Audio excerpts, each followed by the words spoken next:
आज की इस वीडियो में है क्लास 10th की एक्सरसाइज 8.1 का क्वेश्चन नंबर 2। तो देखिए क्वेश्चन में क्या बोला है, choose the correct option and justify your answer. ठीक है, तो हमारे पास ये वैल्यू गिवन है और हमें अपना करेक्ट आंसर इसमें से ढूंढना है। तो देखिए सबसे पहले मैं आपको बता दूं, आपके ट्रिग्नोमेट्री की जो टेबल होती है उसकी सभी वैल्यूज़ याद होनी चाहिए इस टाइप के क्वेश्चंस करने के लिए। तो उसके लिए मैंने वीडियो बनाई है, आप आई बटन पे क्लिक करके देख सकते हैं। तो चलिए स्टार्ट करते हैं फर्स्ट क्वेश्चन। अब देखिए हमारे पास इस वीडियो में 4 पार्ट हैं इस क्वेश्चन के, तो हम पहला पार्ट करते हैं। ठीक है, तो अब देखिए हमारे पास वैल्यू है 2, 10, 30। ठीक है, तो हम क्या करेंगे, 2 की वैल्यू तो हम एज इट इज़ लिख देंगे 2 मल्टीप्लाई। ठीक है, अब देखिए 10 30 डिग्री, तो 10 30 डिग्री की वैल्यू क्या होती है, 1 डिवाइडेड बाय √3। ठीक है, मैंने आपको पहले ही बोला है कि आपके वैल्यूज़ याद होनी चाहिए। अब देखिए डिवाइडेड बाय, इस पूरे के डिवाइड में 1 प्लस, ठीक है, तो 1 लिख दीजिए और यहाँ पर प्लस कर दीजिए। अब देखिए यहाँ पर क्या वैल्यू है, 10 स्क्वायर 30 डिग्री, तो 10 30 डिग्री की वैल्यू क्या होती है, 1/√3। ठीक है, तो 1/√3 ये वैल्यू हो गई 10 स्क्वायर 30 डिग्री की। तो अब देखिए यहाँ पर स्क्वायर लगा हुआ है, तो आपको भी स्क्वायर लगा देना है वैल्यू में इस तरीके से जैसे मैंने लगाया है। अब ध्यान से देखिए हम इसको आगे सोल्व करते हैं।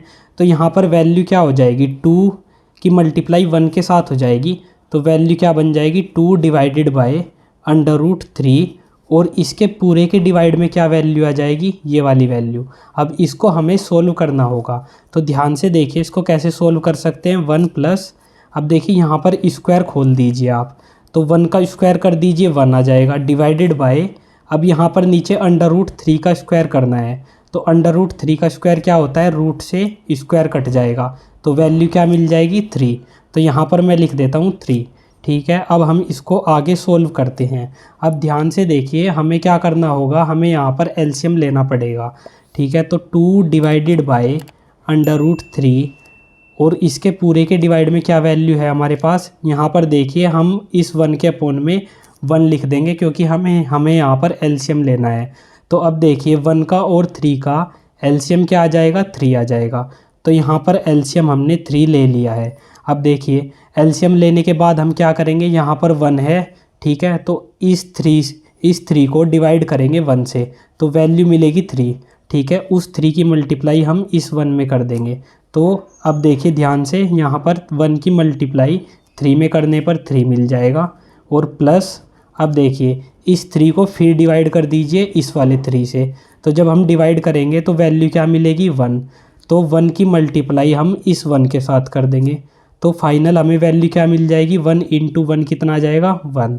तो अब देखिए हम इसको सोल्व करते हैं आगे। तो अब यहाँ पर हम वैल्यू लिखते हैं, नेक्स्ट वैल्यू हमें क्या मिलेगी। ठीक है, तो आप ध्यान से देखिए हमारे पास नेक्स्ट वैल्यू क्या आ जाएगी, 2√3। ठीक है, डिवाइडेड बाय, इस पूरे के डिवाइड में क्या आ जाएगा, 3 + 1। 3 + 1 यहाँ पर देखिए कितना हो जाएगा, 4। तो यहाँ मिल जाएगी हमें वैल्यू 4 डिवाइडेड बाय 3, यहाँ पर 3 है तो वैल्यू मिल जाएगी 3। अब हमें इसको सोल्व करना होगा, तो इसको सोल्व करने का तरीका क्या होता है, इन दोनों की मल्टीप्लाई होगी और जो सबसे ऊपर और सबसे नीचे है उनकी मल्टीप्लाई अलग होगी। ठीक है, तो देखिए 2 की मल्टीप्लाई 3 के साथ करनी है, तो 2 की मल्टीप्लाई 3 के साथ करनी है, इसको हम ऊपर न्यूमरेटर में लिख देंगे। अब देखिए डिनोमिनेटर में क्या वैल्यू आ जाएगी, 4 × √3, तो हमारे पास यहाँ पर वैल्यू आ जाएगी 4 × √3। ये वैल्यूज़ हमारे पास डिनोमिनेटर में आ चुकी है। अब हमें इसको भी सोल्व करना होगा। अब देखिए इस 2 से ये 4 कैंसिल हो जाएगा, तो वैल्यू क्या आ जाएगी, 2। ठीक है, अब यहाँ पर हमारे पास डिनोमिनेटर में रूट में वैल्यू है, तो हमारे पास कभी भी डिनोमिनेटर में रूट में वैल्यू नहीं होनी चाहिए, तो इसलिए हम क्या करेंगे, इसको रेशनलाइज करेंगे। तो पहले हम वैल्यू लिख देते हैं, वैल्यू आ गई 3 डिवाइडेड बाय 2√3। ठीक है, अब हमें इसको रेशनलाइज करना होगा। रेशनलाइज करने के लिए हम क्या करेंगे, ऊपर नीचे मल्टीप्लाई कर देंगे √3 से। जब हम √3 से ऊपर नीचे मल्टीप्लाई कर देंगे तो वैल्यू हमें क्या मिल जाएगी, आप देख सकते हैं। ठीक है, तो वैल्यू हमें मिलेगी, यहाँ ऊपर क्या वैल्यू मिल जाएगी, 3 √3। ठीक है, तो 3 की मल्टीप्लाई जब √3 के साथ हो जाएगी तो हमारी जो न्यूमरेटर में वैल्यू आ जाएगी वो वैल्यू हमारी ये आ जाएगी। अब देखिए डिवाइडेड बाय, तो यहाँ पर 2 तो एज इट इज़ आ जाएगा। अब √3 की मल्टीप्लाई जब हम √3 के साथ करते हैं तो वैल्यू मिलती है हमें 3, तो हम यहाँ पर लिख देंगे इंटू 3। अब देखिए यहाँ पर ध्यान से इस 3 से ये 3 कैंसिल हो जाएगा हमारा। अब कैंसिल होने के बाद हमारे पास जो आंसर आ जाएगा वो क्या आ जाएगा, √3 डिवाइडेड बाय 2। तो ये हमारा फाइनल आंसर हो जाएगा इस क्वेश्चन का। अभी भी आपको ऑप्शन चुनना होगा क्योंकि हमें आंसर्स इसमें से चूज़ करना है। तो ध्यान से देखिए इनमें से कौन से की वैल्यू √3/2 होती है। तो साइन 60 डिग्री जो होता है इसकी जो वैल्यू होती है, साइन 60 डिग्री की वैल्यू √3/2 होती है। तो यानी कि हमारा जो आंसर हो जाएगा वो हो जाएगा साइन 60 डिग्री। अब हम इसका सेकंड पार्ट करते हैं। सो फ्रेंड्स, हमारे पास सेकंड पार्ट में वैल्यू है 1 - tan² 45 degree divided by 1 + tan² 45 degree. तो इसमें से भी हमें एक ऑप्शन चुनना है कि कौन सा ऑप्शन सही होगा।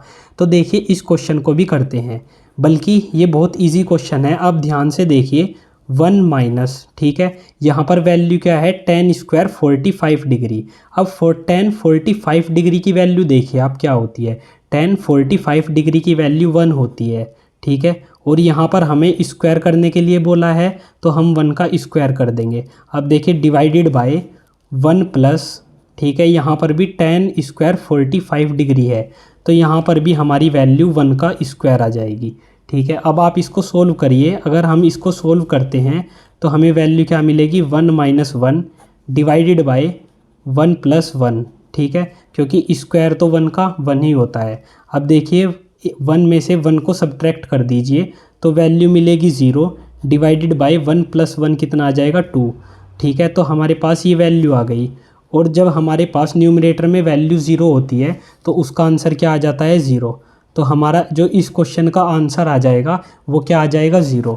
तो हम यहाँ पर ऑप्शन नंबर डी को टिक कर देंगे इसका आंसर में, ठीक है। अब देखिए हम सोल्व करते हैं इसका थर्ड पार्ट। तो थर्ड पार्ट आप ध्यान से देखिए, हमें बोला है sin 2a = 2 sin a, it is true when a = 2। तो हमें बताना है कि ये दोनों वैल्यू सेम कब होगी, मतलब a की क्या वैल्यू हम रख दें कि ये दोनों वैल्यूज सेम हो जाए। तो ऐसे इस टाइप के क्वेश्चंस को करने के लिए सबसे आसान जो मेथड होता है वो होता है कि आप ऑप्शन से अप्रोच करिए। आपको ऑप्शंस को देखना होगा रख रख के। तो अभी हम फर्स्ट वाले को देखते हैं 0 डिग्री को रख के। तो अब देखिए आपको प्रॉपर लिखना होगा इफ़ a = 0 डिग्री, इस तरीके से आपको एग्ज़ाम्स में लिखना होगा। अब देखिए हमें वैल्यू पुट करनी है sin 2a की, तो हम यहाँ पर लिखेंगे sin 2 और a की वैल्यू क्या है हमारी 0 डिग्री, तो हम यहाँ पर लिख देंगे 0, ठीक है। 0 डिग्री लिख दीजिए इसको, ठीक है, =। अब देखिए इक्वल में हम क्या लिखेंगे 2 sin a, तो हम यहाँ पर लिख देंगे 2 sin, अब a की वैल्यू क्या है 0 डिग्री, तो ब्रैकेट में हम यहाँ पर 0 डिग्री लिख देंगे। अब ध्यान से देखिए अगर हम इसको आगे सोल्व करते हैं तो वैल्यू क्या मिलेगी साइन, अब देखिए 2 × 0 डिग्री, तो वैल्यू क्या हो जाएगी साइन 0 डिग्री की, ठीक है। अब इक्वल्स टू यहाँ पर क्या मिलेगा 2 मल्टीप्लाई, अब देखिए ये साइन 0 डिग्री है तो हम यहाँ पर लिख देंगे साइन 0 डिग्री, ठीक है। तो ये वैल्यू हमें मिल गई अभी तक। अब ध्यान से देखिए साइन 0 डिग्री की वैल्यू क्या होती है, साइन 0 डिग्री इक्वल होता है 0 के, equals to 2 multiply sine 0 degree भी 0 के इक्वल होता है, ठीक है। तो हम यहाँ पर देख सकते हैं 0 = 0, क्योंकि 2 की मल्टीप्लाई 0 में करने पर हमें वैल्यू क्या मिल जाएगी 0। तो हमारा जो आंसर होगा इस क्वेश्चन का वो ए आ जाएगा। ए आंसर हमारा किस तरीके से आ जाएगा, क्योंकि जब हमने पहला ही ऑप्शन पुट किया 0 डिग्री का तो हमें तभी ये दोनों वैल्यू बराबर मिल गई, तो यानी कि ए = 0 डिग्री पर ये दोनों वैल्यूज़ बराबर होंगी, ठीक है। पर इसके साथ साथ मैं आपको एक ऑप्शन और करा के दिखा देता हूँ, ताकि अगर कभी कभी ऑप्शन बराबर ना आए तो आप उसको कैसे सोल्व करेंगे। अब देखिए सपोज़ करिए हम यहाँ पर एंगल ले लेते हैं 30 डिग्री, ठीक है, क्रॉस चेकिंग के लिए। तो हमें यहाँ पर लिखना होगा इफ़ a = 30 डिग्री, ठीक है, हमें इस तरीके से यहाँ पर लिखना होगा। अब देखिए यहाँ पर हम वैल्यू पुट करते हैं साइन 2a यानी कि 2 multiply 30 degree is equals to, अब देखिए यहाँ पर 2 साइन ए है तो हम यहाँ पर लिख देंगे 2 मल्टीप्लाई साइन ए की वैल्यू क्या है हमारी 30 डिग्री, तो हम यहाँ पर 30 डिग्री लिख देंगे। अब देखिए इसको आगे सोल्व करते हैं तो ये हो जाएगा साइन 60 डिग्री, क्योंकि 2 की मल्टीप्लाई 30 डिग्री में हो जाएगा, ठीक है, इक्वल्स टू, अब देखिए 2 मल्टीप्लाई साइन 30 डिग्री, तो यहाँ पर sine 30 degree as it is उतार दीजिए। अब हमें इनकी वैल्यूज़ पुट करनी होगी, तो साइन की 60 डिग्री की वैल्यू क्या होगी, साइन 60 डिग्री की वैल्यू होती है √3 डिवाइडेड बाई 2, ठीक है, और इक्वल्स टू क्या आ जाएगा 2 मल्टीप्लाई साइन 30 डिग्री की वैल्यू क्या होती है 1/2, तो यहाँ पर हम लिख देंगे 1/2। अब देखिए ध्यान से, इस 2 से ये 2 कैंसिल हो जाएगा, तो हमारे पास जो वैल्यू आ जाएगी वो क्या आ जाएगी √3 divided by 2 is equals to 1, ठीक है। ये वैल्यू हमें अभी तक मिल गई इसको सोल्व करने पर आप ध्यान से देखिए ये दोनों वैल्यू आपस में इक्वल नहीं है, तो हम यहाँ पर नॉट इक्वल्स टू का साइन लगा देंगे, मतलब इसको ऐसे कर देंगे। तो इसका मतलब क्या हुआ कि ये वाला हमारा गलत हो गया, यानी कि जो ए की वैल्यू 30 डिग्री हम लेकर चले थे वो हमारा सही नहीं आया, यानी कि जो 30 डिग्री है ये इसका आंसर नहीं होगा। और यहाँ पर हमें वैल्यू इक्वल मिल गई थी, तो हमारा जो इस क्वेश्चन का आंसर हो जाएगा वो हो जाएगा 0 डिग्री। अब हम इसके 4th पार्ट पर चलते हैं और उसको भी देख लेते हैं कि कैसे कर सकते हैं। अब देखिए हमारे पास 4th क्वेश्चन में दिया है 2 tan 30 degree divided by 1 minus tan square 30 degree, तो इसमें से भी हमें सही आंसर चूज़ करना होगा, तो इसे भी हम इसी तरीके से सोल्व करेंगे। तो ध्यान से देखिए 2 और 2 की मल्टीप्लाई किस चीज़ के साथ हो जाएगी tan 30 डिग्री, तो tan 30 डिग्री की वैल्यू होती है 1/√3, तो हम यहाँ पर लिख देंगे 1/√3, ठीक है, डिवाइडेड बाय, अब इसके पूरे के डिवाइड में क्या आ जाएगा 1 माइनस tan स्क्वायर 30 डिग्री, तो tan 30 डिग्री की वैल्यू होती है 1 डिवाइडेड बाय √3। अब हमें यहाँ पर स्क्वायर बोला है, ये देखिए स्क्वायर बोला है, तो हम इस वैल्यू का स्क्वायर कर देंगे।